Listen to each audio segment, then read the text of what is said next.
Sir कल रात को करीब करीब 11 बजे मैं सो गया था। फिर सुबह जब 7 बजे नींद खुली तब देखा कि रीना गायब थी। सर रीना के फ़ोन पे रिंग तो जा रही है लेकिन फ़ोन उठा नहीं रही वो। मोबाइल ऑन है तो ट्रेस करो। सर इगतपुरी में कोई जानता है उसे? नहीं सर, एक्चुअली हम लोग यहाँ पे एक शादी के लिए आए हैं। सोचा कि कुछ दिन पहले आके फैमिली टाइम एंजॉय कर ले, हॉलीडे। ये चोट? ये वो कल मैं बाथटब में फिसल गया, पैर फिसल गया तो चोट आ गई। पानी था बाथटब में? ऐसे चोट लग सकती है क्या बाथटब में? यकीन कीजिए सर, मेरा ऐसे ही चोट आई सर। ठीक है, आप लोग अपने अपने कमरों में जाइए और वेट कीजिए।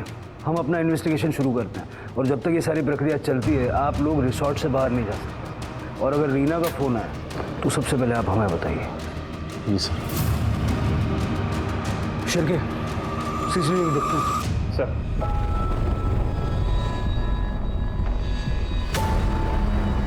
मतलब इतना साफ है कि रीना सुबह 5:45 बजे बाहर निकली थी। ठीक 10 मिनट बाद ससुर जी क्या करने के लिए बाहर गए थे? थोड़ा सा और फॉरवर्ड कीजिए उसको।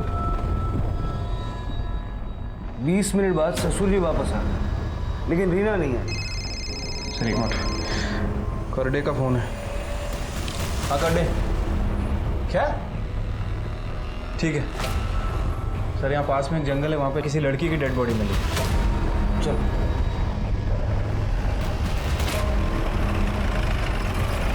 सर, इधर है, आइए सर। ये देखिए सर, इस लड़की का सिर इस पत्थर से टूट के अलावा लड़की के कपड़े भी वही हैं सर जो अभी हमने सीसीटीवी में देखे। मतलब कंफर्म है कि रीना ही है। समझ नहीं आ रहा ये पत्थर पर सर टकराने की वजह से कैसे मर गई। सिर पत्थर पे टकराया होगा और ट्रॉमा की वजह से मौत हो गई होगी। सवाल यह है कि रीना रिसोर्ट से इतनी दूर आई क्यों? सिर्फ टहलने के लिए, वो भी अकेले? ठीक है सर, मैं रमेश को कॉल करता हूँ।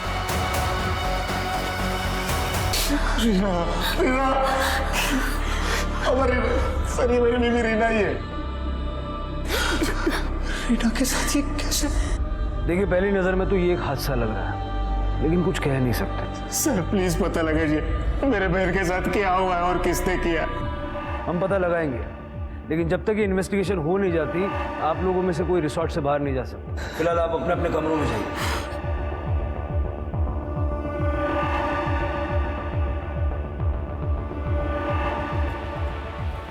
फिलहाल सारा शक वसंत पाटिल पर जा रहा है कि वही एक था जो रीना के पीछे बाहर निकला था। बात करते हैं उससे, देखें उसके पास कोई एक्सप्लेनेशन है क्या। Right sir. बॉडी को पोस्टमार्टम के लिए भेज दो। सर हाँ सर, मैं गया था सुबह बाहर। वो तो हम जानते हैं, आप ये बताइए क्यों गए थे? वो रीना और मैं सुबह वॉक के लिए जाने वाले थे, वैसी बात हुई थी रात में। मुंबई में भी ऐसे ही वॉक के लिए जाते थे क्या? नहीं सर। फिर आज वॉक पे जाने की कोई खास वजह है? सर रीना को मुझसे कुछ ज़रूरी बात करनी थी। कैसी? यही सवाल मैंने रात में उसे पूछा तो वो बोली कि मैं सुबह बताऊँ। फिर सुबह में क्या? 5:45-6 बजे के बीच में मैं सुबह लॉन पर गया तो वो नहीं थी वहाँ पे, तो मैंने उसे ढूंढा इधर उधर। फिर मैं अपने रूम में वापस आ गया और जब रमेश रूम में आया तब पता चला कि रीना तो गायब। और उसके बाद पता नहीं क्या बात करना चाहती थी वो, लेकिन एक बात जरूर है सर, रमेश बहुत किस्मत वाला है कि उससे रीना जैसी बीवी मिली। हाँ बहुत अच्छी थी वो, सबके साथ रिस्पेक्ट से बात करती थी और घर के काम काज में भी मदद कर देती थी वो। हमारे घर आकर 1 हफ्ता ही हुआ था उसे, घर का पूरा रूटीन उसे याद हो गया था। बाबा तुमची बीपीची गोळी। मैं रोज बोलता हूँ लेकिन तुम्हें याद रहता है। बहुत अच्छी तरह से मेरा ख्याल रखती थी वो। ज़्यादातर बात नहीं करती थी, चुपचाप रहती थी। मैं भी इस बात से खुश था क्योंकि मैं भी कम बातचीत करना पसंद करता हूँ, लेकिन हम खुश थे। ये रही तुम्हारी चाय। Thank you. और ये तुमने फाइल्स मंगाई थी ना? रख दो आप। अरे तुमने न्यूज़पेपर नहीं पढ़ा आज का? अरे टाइम ही नहीं मिला। ठीक है मैं पढ़ देती हूँ। मतलब शादीशुदा जिंदगी में रीना के साथ कोई झगड़ा, कोई प्रॉब्लम नहीं थी? नहीं नहीं, जीजू को क्या प्रॉब्लम हो सकती है रीमा से? अरे मेरी बहन तो एकदम परफेक्ट थी उनके लिए। आपको इस बारे में कुछ नहीं कहना? मुझे लगता है रीना शादी के बाद बहुत चुप रहने लगी थी। मतलब उसकी शादी नहीं हुई थी ना, वो हम लोगों के साथ थी, वो बहुत अलग थी। तुम्हारी भी यही राय है? नहीं नहीं, ऐसे कुछ नहीं था। तुम कुछ भी क्या बोल रही हो? तुम गाड़ी में ही सोते हो? हाँ साहब। सुबह कुछ देखा था? नहीं साहब, मैं तो सो रहा था, लेकिन अचानक घर वालों का शोर सुनाई दिया। फिर मैंने करीबन कुछ 8 बजे सब उठा था मैं, तभी पता चला कि रीना मैडम गायब हो गई है। 8 बजे तो काफ़ी गर्मी हो जाती है, धूप भी आ जाती होगी। कैसे सो लेते हो इतनी गर्मी में? साहब किसी को बताना नहीं, मैं वो गाड़ी में एसी ऑन करके सो जाता हूँ साहब। सर, रीना के बारे में अब तक तो सबने अच्छा ही अच्छा कहा है, लेकिन ज़रूरी नहीं है कि ये सभी लोग सच बोल रहे हो। सर, हो सकता है कि ये लोग झूठ भी बोल रहे हैं। एक सुनीता ही है जिसे लगता है कि शादी के बाद रीना बदल गई है, लेकिन उसे भी गलत साबित करने में सजीत ने कसर नहीं की, तुरंत उसे टोक दिया। लेकिन समझ नहीं आ रहा कि अजीत ने ऐसा क्यों किया। फिर कि मुझे लगता है कि रीना की डेथ एक्सीडेंटल नहीं है। मतलब अगर वो फिसल के गिरती और उसका सर पत्थर से टकरा था तो खून पत्थर पे फैला हुआ होता, लेकिन हमने देखा कि खून उसके चेहरे और गर्दन के उसे लेटा दिया था। रीना की डेथ को एक्सीडेंटल मान लेना जल्दबाजी होगी, ऐसा मुझे लगता है। पोस्टमार्टम रिपोर्ट का इंतजार करते हैं। हाँ सर, वैसे रिपोर्ट कल तक आ जाएगी। सर, ये रीना की पीएम रिपोर्ट। सर, रीना के सर पर किसी भारी चीज़, वो नुकीली नहीं है, उसकी मौत स्कल फ्रैक्चर की वजह से हुई है। और जैसा कि आपको शक था, उसका ब्लड का फ्लो ऊपर से नीचे की तरफ है। मतलब सर, कंफर्म है कि जब वो खड़ी थी तब उसके ऊपर वार किया गया, और उसकी मौत नीचे गिरने की वजह से तो नहीं हुई है। रीना के सर पे थिक रॉड या हैमर जैसी किसी चीज़ से हमला किया गया। उसके ब्लड स्ट्रीम में स्लीपिंग पिल्स भी मिले हैं। ये बात इस तरफ इशारा करती है शिरके कि उसका मर्डर किया गया है। काम करो, रीना का अकाउंट फ्रीज करो और पता करो ये स्लीपिंग पिल्स का चक्कर क्या है।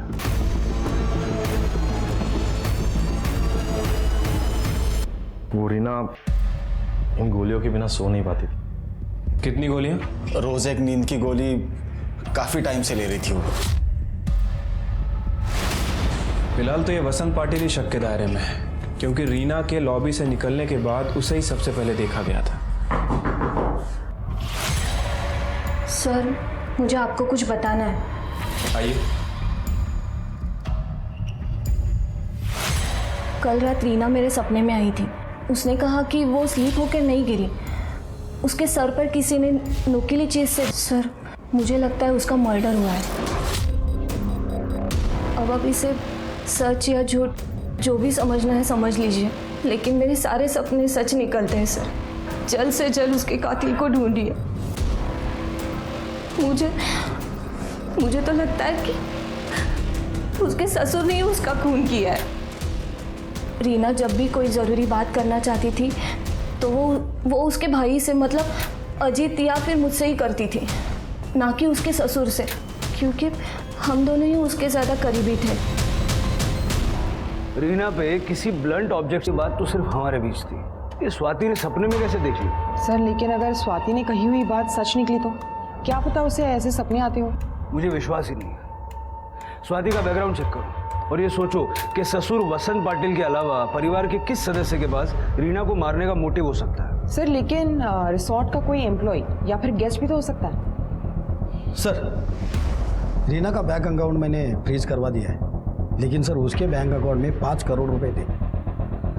मतलब रीना अपने परिवार में सबसे ज़्यादा अमीर थी, अपने भाई अजीत से भी ज़्यादा। शिरके, पता लगाओ कि रीना के अकाउंट में इतना सारा पैसा आया कहाँ से।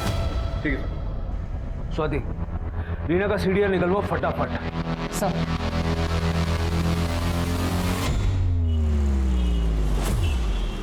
सर, मर्डर होने के बाद से होटल से 2 लोग गायब हैं। एक तो हाउसकीपिंग स्टाफ मनोहर सूले और दूसरा संजय देसाई, जो कि गेस्ट था। ये संजय देसाई 7:30 बजे चेकआउट करके चला गया और ये मनोहर नाइट शिफ्ट में ड्यूटी खत्म करके सुबह गायब हुआ है। शिरके, इस मनोहर को जल्द से जल्द ढूंढो और संजय की डिटेल्स निकालो। इन दोनों का रिसोर्ट से गायब हो जाना इस बात का रीना के मर्डर से कोई कनेक्शन हो सकता है। और रीना का सीडीआर आते सबसे पहले ये चेक करना इन दोनों में से कोई उसके कांटेक्ट में तो नहीं। ठीक है साहब। कहाँ जा रहा है? रुक साहब, अभी बिजी है। काय झालं? सर आतमध्ये आलं बघतो। साहब, मैं रामचंद्र गोयल, वो जंगल में वो बड़ा होटल है ना, उसके पास ही जंगल में रहता हूँ। वो रिसोर्ट के उधर? हाँ साहब मेरी 24 साल की बेटी योगी तक कल से गायब है साहब। उसका पति नारायण गरत ने उसे कुछ महीने पहले घर से निकाल दिया था। तब से मेरे साथ ही रह रही थी साहब। कल सुबह जंगल में लकड़ी लेने गई थी, तब से वापस नहीं लौटी। कितने बजे गई थी लकड़ी लेने? रोज की तरह सुबह 5:30-6 बजे साहब। फोटो वगैरह है कुछ उसकी? होगी साहब। कर दे। चलो चल। शिरके, ये लड़की भी तभी गायब हुई जब रीना का मर्डर हुआ था। इन दो बातों का आपस में कोई ना कोई कनेक्शन हो सकता है। जरा उस लड़की के पति नारिया से पूछताछ करो। ठीक है सर। इस नंबर पे सर रीना के कॉल रिकॉर्ड से पता चला है एक आदमी उसे लगातार कॉल्स और मैसेजेस करता था। वो शख्स संजय देसाई है। संजय देसाई? ये वही है ना जो कल रिसोर्ट से चला गया था? हाँ सर दोनों में अक्सर मैसेजेस एक्सचेंज हुए हैं और सर 6 तारीख की रात को 11:30 बजे वो दोनों मिलने वाले थे लॉन में। सर संजय का मोबाइल ट्रेस नहीं कर पा रहे क्योंकि शायद बंद होगा। मुंबई पुलिस से रिक्वेस्ट करो कि उसके घर जाके पूछताछ करें। सर एक और बात, उमाकांत देशमुख से बात हुई है, वो आता ही होगा। साहब वो 5 करोड़ रुपए मैंने इसीलिए उनके अकाउंट में जमा किए थे ताकि पाटिल फैमिली मेरी बेटी को परेशान ना करे। तो ऐसा क्यों करना पड़ा? क्या पाटिल परिवार ने आपकी बेटी को तंग करके पैसों की मांग की थी? नहीं, वैसा तो उन्होंने कभी नहीं किया था, लेकिन मेरी बेटी नॉर्मल लड़कियों की तरह नहीं थी। मतलब वो थोड़ी एबनॉर्मल थी, थोड़ी दिमाग से कमज़ोर थी। उसकी माँ की अचानक मौत के बाद उसको सदमा लग गया था। वो सदमे से कभी बाहर ही नहीं निकली। फिर ऐसी लड़की से कौन शादी करता बताइए? और इसीलिए रमेश को मैंने 5 करोड़ रुपए दिए थे उसे शादी करने के लिए हर्जाना के रूप में। ये संजय देसाई कौन है? ये संजय देसाई है इस सब फसाद की जड़। मेरी बेटी से झूठा प्यार करता था, वो पैसों का लालची था और इसलिए जब मेरे से बहस करने के लिए मेरे घर पर आया था ना, मैंने उसको शादी करने के लिए मंजूरी नहीं दी थी। अरे तुम्हारी हिम्मत कैसे हुई मना करने की वजह पूछने की? रीना मेरी बेटी है, मैं जिससे चाहे उसे से शादी करा दूंगा और जिससे भी करा दूंगा ना वो तेरे जैसा लोभी नहीं होगा, समझे? ससुर जी, बेहतर होगा रीना का हाथ आप खुद मेरे हाथ में दे दो, क्योंकि रीना को ना किसी और के साथ होकर मैं रहने नहीं दूंगा। लेकिन आप संजय देसाई के बारे में क्यों पूछ रहे हो? आपको कैसे पता उसके बारे में? देखिए, संजय न सिर्फ शादी के बाद रीना के टच में था, बल्कि जिस दिन रीना की मौत हुई उस सुबह तक वो उसी रिसोर्ट में था। तो डेफिनेटली उसी ने मेरी बेटी को मारा है। उसे धमकी दी थी मेरी बेटी को जान से मारने की। आप उसे अरेस्ट कीजिए। फिलहाल वो कहीं छुपा हुआ है, लेकिन ज्यादा दिन तक बच नहीं पाएगा। तो जहां कहीं भी होगा आप उसे ढूंढ के निकालिए और सजा दीजिए उसे। सर, जंगल में एक डेड बॉडी मिली है।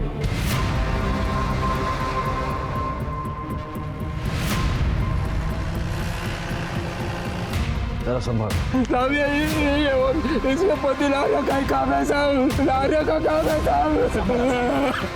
साहब। बॉडी पे मोलेस्टेशन या रेप के कोई साइंस नहीं है।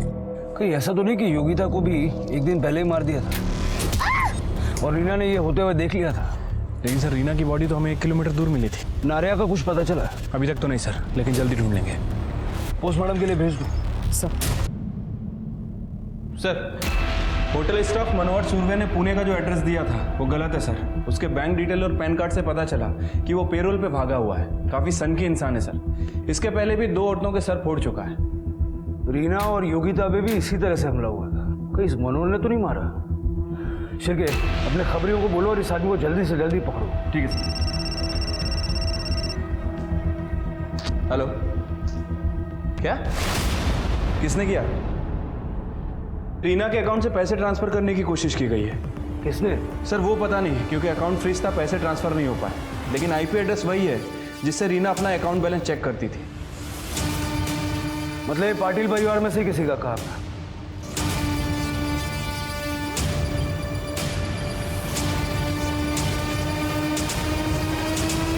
सर ये रमेश का लैपटॉप है। ये लैपटॉप आपके रूम में क्या कर रहा है? रात में मुझे नींद नहीं आ रही थी तो रमेश को बोल के मैं एक पुरानी फिल्म देख रहा था। इस लैपटॉप से कल रीना के अकाउंट से फंड्स ट्रांसफर करने की कोशिश की गई। कौन था आप में से? सर मेरा मोबाइल ठीक से चला नहीं पाता, ये लैपटॉप क्या चलाऊंगा मुझे नहीं पता सर। अगर आप नहीं तो फिर सुनीता, अजीत, विद्या, प्रकाश या रमेश। पासवर्ड किसके पास था? रमेश, शायद तुम्हें पासवर्ड पता होगा ना, लैपटॉप भी तुम्हारा है। हाँ सर, लैपटॉप मेरा है, लेकिन मुझे नहीं पता पासवर्ड। वो लैपटॉप से यूज़ करती थी उसका अकाउंट, लेकिन मुझे पासवर्ड नहीं पता। रमेश पे कड़ी नजर रखो। मुझे लगता नहीं है कि उसे अपनी बीवी के अकाउंट का पासवर्ड पता नहीं होगा।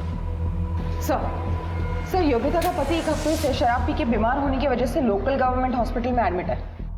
मतलब वो कातिल नहीं हो सकता, फिर कौन हो सकता है? ये मनोहर और रवि का कुछ पता चला? सर अपने खबरिया को काम पे लगा दिया है, जल्दी पता चल जाएगा। एक minute sir. Hello, okay sir. Sanjay Desai को मुंबई पुलिस ने अरेस्ट कर लिया है, वो उसे इगतपुरी लेके आ रहे हैं। सर योगिता की पीएम रिपोर्ट। योगिता को भी रीना की तरह ही मारा गया है और इसकी मौत 7 अप्रैल को सुबह 6 बजे से 8 बजे के बीच में हुई है और रीना की मौत भी उसी दौरान हुई थी। सर जब हमने इस रामचंद्र भोयर के पड़ोसी से पूछताछ की थी तो उन्होंने बताया था जब से योगिता नारा के घर से आई थी तब से रामचंद्र उस पर नाराज था। सर योगिता को खुद पे बोझ बता के वो आए दिन उस पर गाली गलौज करके मारपीट करता था। हमारे सामने रो रो के अपने आप को अच्छा बाप बताने की कोशिश कर रहा था। कहीं उसी ने तो नहीं? इस रामचंद्र की कुंडली निकालो जरा। एक मिनट सर। हेलो, ठीक है सर। मनोहर उर्फ रवि, उसकी टिप मिली है, वो बार में ही बैठा है। इससे पहले कि हाथ से निकले दबोच लो। सर अरे सर बोल। अरे साहब, अरे कुछ नहीं। अरे साहब सुनो। अरे साहब काय को मार? अरे साहब रुक। और साहब बोलो ना, मत मारे। मैं बताता है सब कुछ। साहब मेरा नाम रवि सोनावने है। वो मैं नकली पेपर बना के मनोहर के नाम से उस रिसोर्ट में काम करता था। रीना और योगिता को क्यों मारा? अरे नहीं साहब, मैंने किसी को नहीं मारा। उल्टा मेरे को 10,000 रुपये दिए गए थे। उस रिसोर्ट में मैंने जो कुछ भी देखा उसको लेके मुंह बंद रखने के लिए। अभी एक टाइम पे इतना पैसा मिला करके मैं बार में चला गया मज़े करने के लिए। किसने दिए थे पैसे? विद्या पाटिल ने। क्यों? ऐसा क्या देख लिया था? 6 तारीख को उन लोग के रूम का दरवाज़ा थोड़ा सा खुला था तो मैंने देखा अंदर विद्या, प्रकाश और वसंत कुछ प्लान बना रहे थे। अरे वो और उसका बाप ना हम सबको मिलकर बेवकूफ़ बना रहे। और रही बात उसके भाई की, अब तो वो भी आ गया ना शादी में और खर्चा बढ़ाने के लिए। सब एक क्या चक्कर है ये जानने के लिए मैंने विद्या का पीछा किया तो वो रीना से मिलने गई थी। ज़्यादा भोली बनने की जरूरत नहीं है, जितना कहा है ना उतना कर। अगर तूने मुझे 5 करोड़ नहीं दिए ना तो तेरा जीना हराम कर दूंगी मैं, समझी बात को? अरे बाबा को लोन चुकाने के लिए बार बार धमकियां मिल रही है। अरे तू है कि पैसों पर नागिन बनकर बैठी है? चल पैसे निकाल जल्दी, चल। नहीं, मैं अपने पैसे नहीं दूंगी। मेरे बाबा ने कहा है कि मुझे किसी भी हालत में किसी को पैसे नहीं देने। तेरे बाप बेटी का बहुत हो गया, समझी बात को? तू निकाल पैसे। बता पासवर्ड, बता। नहीं प्लीज प्लीज। लिख यहाँ, लिख पासवर्ड, लिख यहाँ। नहीं प्लीज। लिख।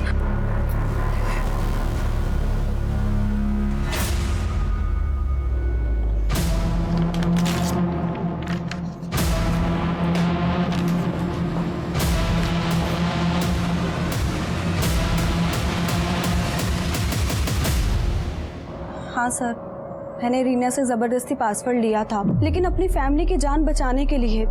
आप ही बताइए सर, पैसे क्या जान से बढ़कर थे? लेकिन वो पैसा तुम्हारा भी तो नहीं था, तुमने ही रीना का अकाउंट एक्सेस किया था। वो सर, मुझे पता था कि लैपटॉप बाबा के रूम में है। बाबा जैसे ही नहाने के लिए गए तो मैं उनके रूम में गई और फंड ट्रांसफ़र करने की कोशिश की, लेकिन सच में सर पासवर्ड जैसे ही लॉगिन किया वो अटक गया था और मैं वहाँ से गुस्से में निकल गई थी। सच क्या है तो जल्दी पता लग जाएगा, लेकिन एक बात याद रखना, तुम पे शक बढ़ गया है। जाओ। सर रमेश के कॉल डिटेल्स चेक किए हैं सर। पता चला है कि वो किसी चेतना वैद्य नाम की लड़की से कांटेक्ट में था। ये चेतना वैद्य उस दिन मुंबई से निकली है जिस दिन पाटिल फैमिली यहाँ इगतपुरी पहुंची, लेकिन अभी तक वापस मुंबई नहीं लौटी है। फ़ोन कर रहा हूँ लेकिन इसका फ़ोन बंद है। स्वाति, चेतना का मोबाइल ट्रेस करो। सर हाँ, वो चेतना वैद्य हमारी क्लाइंट है सर। लेकिन मुझे नहीं पता वो मुंबई से उस दिन कहाँ चली गई और क्यों। अब ये इत्तेफाक भी हो सकता है सर कि उसी दिन वो कहीं गई। शिरके, ये रमेश कुछ नर्वस लग रहा था। जितना भी लोकेशन निकालो तुरंत। ठीक है सर। सर, रीना फिर से मेरे सपने में आई थी। बहुत रो रही थी। वो कह रही थी कि रमेश और उसकी फैमिली ने उसे मारा है। मुझे इंसाफ दिलाओ ऐसे कह रही थी। तो जब इतना बताया तो ये भी बताया होगा कि उसे किसने मारा, उसके पैसे ट्रांसफर करने की कोशिश किसने की। बता दो, इन्वेस्टिगेशन में हेल्प हो जाएगी। जहाँ तक मुझे याद है, उसने कहा था रमेश उसके पास पैसों की मांग करता था। उसी ने पैसे ट्रांसफर करने की कोशिश की होगी। मुझे भी एक सपना आया कि तुम्हें झूठ बोलकर इन्वेस्टिगेशन को गुमराह करने के जुर्म में अरेस्ट कर लिया गया। और देखो, ये सपना सच हो रहा है। स्वाति, अरेस्ट कर लो इसे। नहीं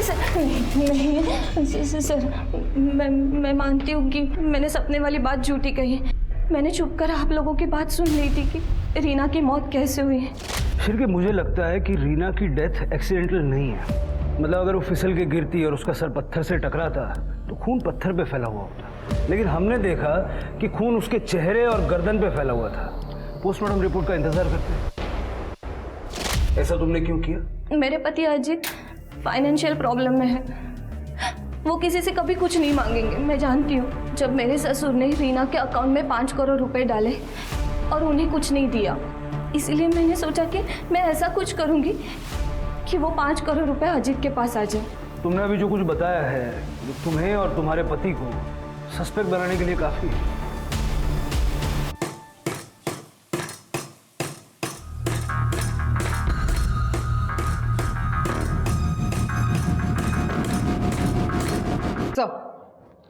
सर, रमेश की गर्लफ्रेंड चेतना वैद्य पैराडाइज रिसोर्ट में ही रुकी हुई है।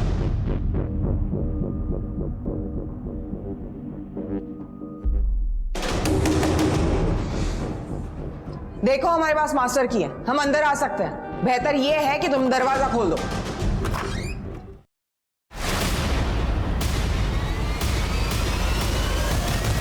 रीना से शादी के पहले से ही मैं रमेश की गर्लफ्रेंड हूँ। शादी के बाद भी हमने चालाकी से अपना अफेयर चालू रखा। इसलिए हमने डिसाइड किया था कि मैं भी यहाँ रूम लेकर रहूँगी ताकि हम आसानी से मिल सके। अगर तुम और रमेश एक दूसरे से प्यार करते थे तो रमेश ने रीना से शादी क्यों की? रीना से मेरी जबरदस्ती शादी हुई थी। वो 5 करोड़ का दहेज था, जिस दहेज को हम छू भी नहीं सकते थे। एक्चुअली साहब, वो 1 साल से मेरे ऊपर बहुत बड़ा खर्चा था। उसमें ये उमाकांत ने 5 करोड़ का ऑफर दिया और वो ऊपर से 1 करोड़ और देने वाला था। तो मैंने चेतना को भुलाकर रीना से शादी करने के लिए रमेश को मना लिया। और तुम मान गए? सर, फाइनेंशियल सिचुएशन ही ऐसी थी, मुझे मानना ही पड़ा। मुझे लगा था कि ये शादी के बावजूद मैं चेतना से रिश्ता ख़त्म नहीं करूँगा, लेकिन जल्दी ही समझ में आ गया कि मैं और चेतना एक दूसरे के बिना नहीं रह सकते। इसलिए मैंने एक प्लान बनाया। मैंने चेतना को यहाँ बुलाया ताकि इस शादी के दौरान हम लोग यहाँ से भाग सकें। या फिर रीना के पैसे हथिया के उसे मारने का प्लान था तुम्हारा? वैसे भी रीना के मरने के बाद चेतना तो मिल ही जाती तुम्हें। नहीं सर, मैंने ऐसा कुछ नहीं किया सर, उल्टा मुझ पर ही हमला हुआ था। आई एम सॉरी सर, मैंने उस दिन झूठ बोला था आपसे। ये निशान बाथ टब से नहीं आए, मुझ पर हमला हुआ था।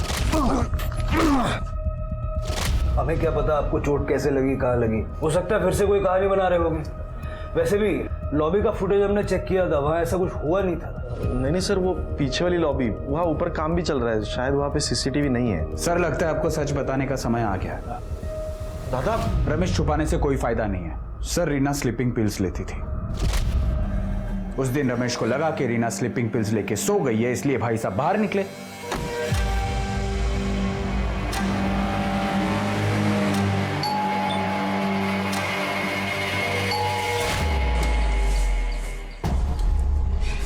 बहुत देर कर दी आते आते। सब्र का फल मीठा होता है मेरी जान। बाबा, वो रमेश मुझे चेतना नाम की लड़की के लिए धोखा दे रहा है बाबा। वो इसी होटल में रुकी है बाबा। मैं अभी देख कर आ रही हूँ। उसने मुझे कहा था कि वो चेतना को भूल जाएगा। मैंने तुम्हें कोई धोखा नहीं दिया बेटा। पर इस बात का क्या फायदा बाबा? मेरी जिंदगी तो बर्बाद ही हो गई ना। मुझे थोड़ा वक्त दो, मैं सब ठीक कर दूंगा। लेकिन अब तुम तुम्हारे कमरे में जाओ, सुबह 5:45 लॉन पर आ जाओ, वॉक करते करते बात करेंगे। सर फिर जैसे तय हुआ था वैसे ही मैंने किया। मैं सुबह वो लॉन पे पहुंचा तो वहाँ पे वो नहीं थी।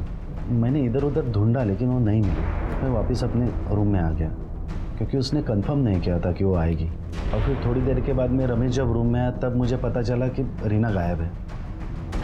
बहुत अच्छी कहानी बनाई है, लेकिन ये नहीं बताया कि पहले रीना को मारा, बाद में रमेश के साथ मिलके उसके गायब होने का ड्रामा किया। क्यों? नहीं सर, हम सच कह रहे हैं सर। सर एक्चुअली आज ही मैंने मुंबई में फ़ोन करके पैसों का बंदोबस्त किया है था और लोन में से बहुत सारा लोन तो आज वापस भी कर दिया।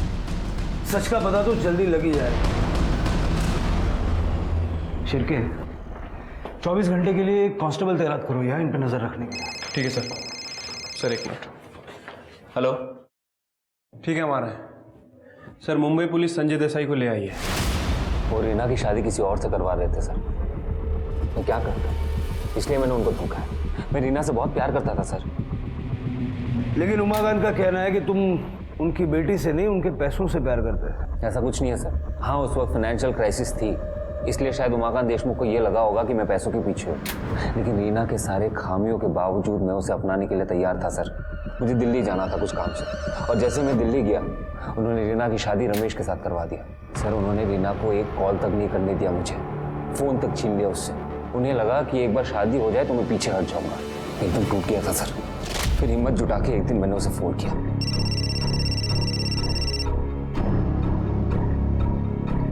संजय, तुम क्यों मुझे बार बार फ़ोन करते रहते हो? मैंने कहा ना, हमारे बीच जो कुछ भी था अब सब खत्म हो गया है। तुम बस एक बार ये कह दो कि तुम मुझसे प्यार नहीं करती। संजय, मेरी ज़िंदगी ऑलरेडी बर्बाद हो चुकी है। प्लीज़ तुम इसे और बर्बाद मत करो। कुछ बर्बाद नहीं हुआ है। देखो, हम लोग एक नई शुरुआत कर सकते हैं। मैंने ऐसे किया ना तो पापा मुझे जान से मार देंगे। अरे किसी और से शादी करवा के उन्होंने तुम्हें पहले ही मार दिया रीना। मैं तुम्हें बहुत खुश रख सकता हूँ, मुझसे शादी कर लो। फिर हमारी बातचीत शुरू हो गई। एक दिन मुझे पता चला कि पाटिल फैमिली इकतपुरी जा रही है किसी फैमिली फ्रेंड की डेस्टिनेशन वेडिंग के लिए। और पीछे पीछे तुम भी इकतपुरी पहुंच गए? पीछे पीछे नहीं सर, मैं पहले पहुंच गया था। और जैसे रीना आई मैंने उसे देख लिया और तुरंत फ़ोन किया उसे। उसने पहले सबको अपने अपने कमरे में भेजा, फिर मुझसे मिलने आई। संजय, तुम लोग क्या कर रहे हो? तुम होश में तो हो ना? होश ही तो नहीं है ना। अगर किसी ने तुम्हें यहाँ देख लिया ना तो बहुत बड़ी प्रॉब्लम हो जाएगी। क्यों मुझे इस तरह से परेशान कर रहे हो तुम? ठीक है, आज से मैं तुम्हें परेशान नहीं करूंगा। I promise you this. बस ये कह दो कि तुम चाहती क्या हो। मैं तुम्हें अभी कुछ नहीं बता सकती। तो कब बता सकती हो? मैं तुम्हें मैसेज करती हूँ, ओके? आज या कल रात को। हमने ये तय किया था कि रात को 11:30 बजे मिलेंगे। मैं लॉन में इंतज़ार कर रहा था रीना का। उसने मुझे ये कहा था कि एक बार रमेश सो जाए फिर वो आएगी मुझसे मिलने। सर, मैं लॉन में इंतज़ार कर ही रहा था कि मैंने रमेश को देखा। वो शायद बाहर आया था सिगरेट पीने। उसे देख के मेरा दिमाग ख़राब हो गया सर। फिर मैं पार्किंग से एक हेलमेट निकाला, अपने फेस को कवर किया और उस पर जाके वार कर दिया। मुझे पता नहीं था कि उसी सुबह उसका मर्डर हो गया था सर। ये बात मैंने पेपर में पढ़ा, मैं एकदम टूट गया। अच्छी कहानी है, लेकिन ये भी तो हो सकता है कि जब रीना ने तुम्हारे साथ भाग जाने से इनकार किया तो तुमने रीना को मार दिया और वहां से भाग गए। मैंने रीना को नहीं मारा। ठीक है, रीना के मर्डर के शक में इसे कस्टडी में लो। अब ऐसा वैसे नहीं कर सकता सर। अरे मैंने खून नहीं किया सर। अभी कांस्टेबल शिंदे का फोन आया, जंगल में खून से सना हुआ हथौड़ा मिला है। तुरंत उसे फॉरेंसिक में भेजो और सारे फिंगरप्रिंट्स चेक करो। सर। ऑफिसर, इस केस में एक के बाद हो रहे चौंकाने वाले खुलासों के बावजूद पुलिस रीना और योगिता के कातिल का पता नहीं लगा पा रही थी। क्या वो शख्स प्यार में चोट खाया हुआ संजय देसाई था, या फिर मनोहर उर्फ रवि, जो पुणे में 2 महिलाओं की इसी तरह सिर कुचलकर हत्या कर चुका था, या फिर ये हत्या सिर्फ और सिर्फ 5 करोड़ पाने के लिए रीना के ससुर वसंत पाटिल ने की थी। लेकिन पुलिस के सामने सबसे बड़ा सवाल यही था कि इतने सारे सस्पेक्ट्स में आखिर वो शातिर हत्या। इस रामचंद्र के बारे में एक बात पता चली है। एक नंबर का बेवड़ा आदमी है सर। 6 तारीख की पूरी रात पीकर धुत पड़ा था। लोगों ने उसे ले जाकर अपने घर पे छोड़ा और उसे अगले दिन दोपहर में होश आया। जबकि सर इस योगिता की मौत तो 7 तारीख को सुबह ही हो गई थी। तुम्हारे कहने का मतलब है कि वो कातिल नहीं हो सकता? नहीं सर। फिर उसे किसने मारा?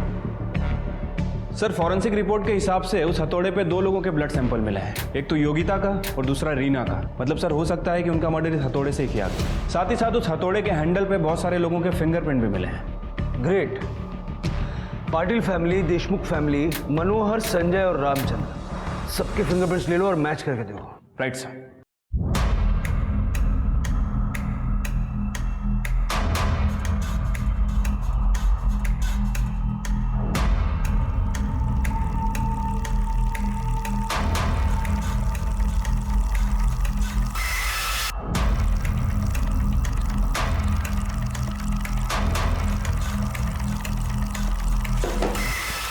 यहाँ से कोई हथौड़ा गायब हुआ है क्या?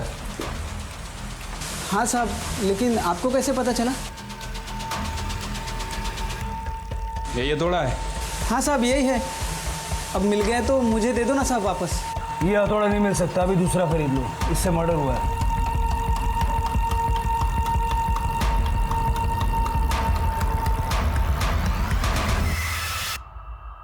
तेरे फिंगरप्रिंट्स उन फिंगरप्रिंट्स से मैच हो गए जो हमें हथौड़े पे मिले थे। अब बता, रीना और योगिता को क्यों मारा? सर मैंने कुछ नहीं किया सर। सर सच में आपको कुछ गलतफहमी हो रही है सर। जब मैं कारपेंटर से बात कर रहा था उस वक्त तू भी वहां छुप के हमें देख रहा था।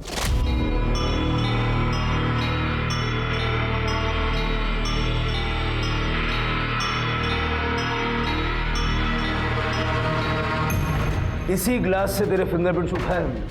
हम सब जानते हैं तू किसके कांटेक्ट में है। तेरे मोबाइल के मैसेजेस भी देखे हमने।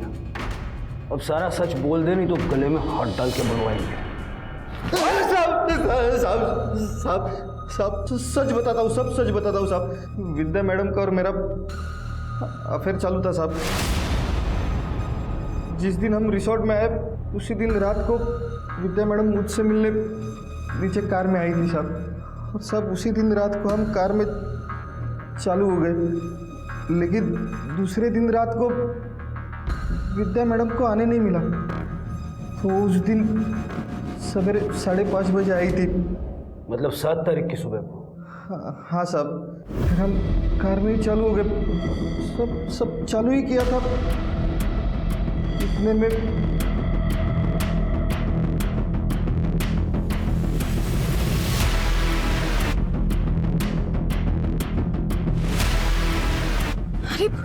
रीना ने तो हमें देख लिया। अब क्या होगा? आप क्या करेंगे? जाओ जल्दी उससे जाकर रोको, वरना मेरी जिंदगी बर्बाद हो गई। जाओ।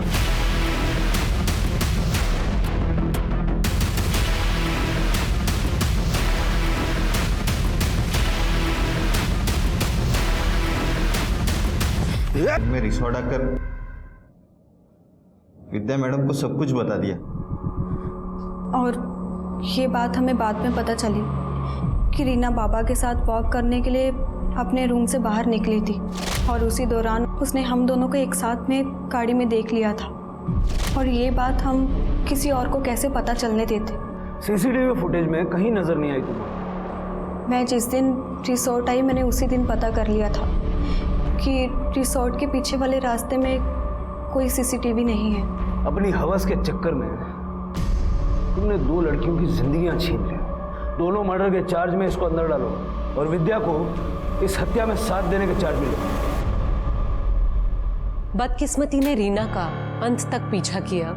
पहले पिता ने लालची समझकर संजय देसाई से रीना की शादी नहीं होने दी, जिसे वो प्यार करती थी। ससुराल के नाम पर उसे पाटिल परिवार में वसंत जैसा ससुर और विद्या जैसी जेठानी मिली। इस तरह की बेबसी भरे रिश्तों का अंत ऐसा ही भयानक हो सकता है।